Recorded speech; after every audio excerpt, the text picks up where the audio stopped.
Welcome to Storytime. I'm Flyleaf the Book Fairy, your friendly Highlands Mansion storybook fairy.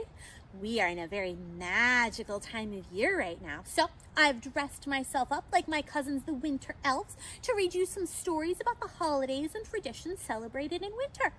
On behalf of the Highlands Mansion family, I'd like to wish a wonderful holiday season to you and your family, and we can't wait to sit with you out here in our garden under our beautiful willow trees again someday. Happy holidays and enjoy the stories!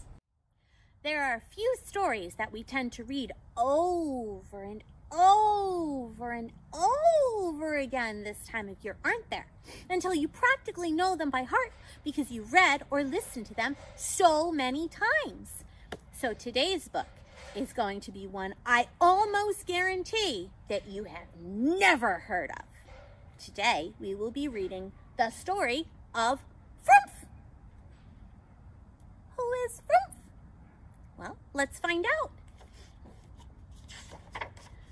The Story of Phroomf, written by Rosina Diva and illustrated by Pat Sauter. Santa Claus lives at the North Pole, at the top of the world, so icy and cold. Mountains of ice that glitter and shine, a world full of snow and trees of pine. His castle of gold is on a hill, and when first you see it, oh, what a thrill! Here is a story, one that is true. Be quiet and listen. I'll tell it to you.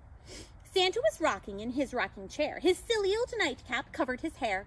The logs in the fireplace burned a glittering ray as Santa spun tales of Christmas Day. Suddenly the flames began to flicker and sputter. "What's this? What's this?" I heard Santa mutter.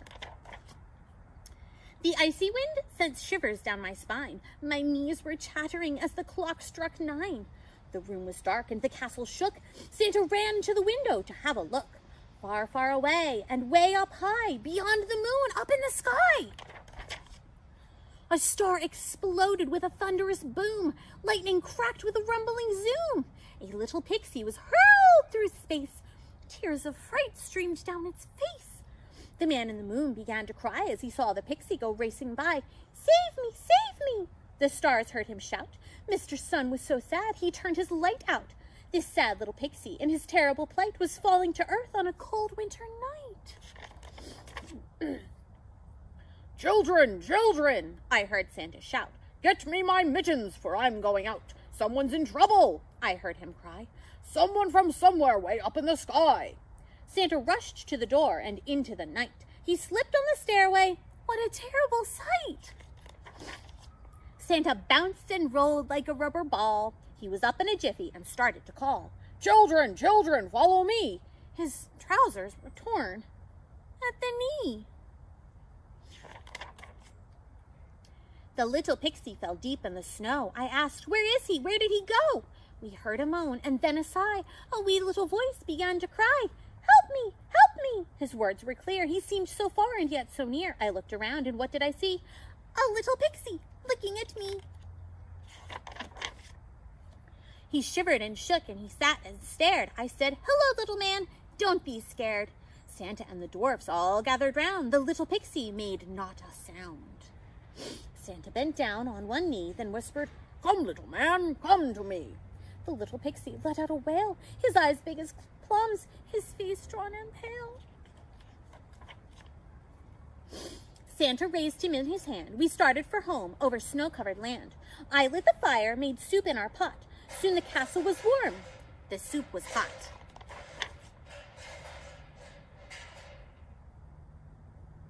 Santa cuddled the pixie on his lap, all cozy and warm in Santa's cap. We fed him soup. The fear left his eyes. I could tell he was happy by the sound of his sighs. The dwarfs had candy. I had the same. Santa gave him a piece, then asked his name.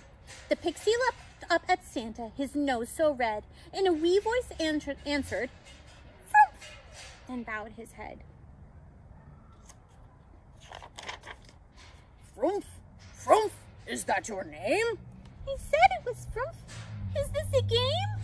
"Where did you come from? Is it far?" "I'm from Fiffin-Fimfal, way up in a star." "Phroomph from Fiffin-Fimfal, oh my, fell from a star up in the sky." The dwarfs in a circle began to dance and sing, with little Phroomph in the center of the ring. He was too small to join in the fun. No one could spell his name. No, not one. Santa worried for the pixie so small, for fear he'd be stepped on or kicked like a ball.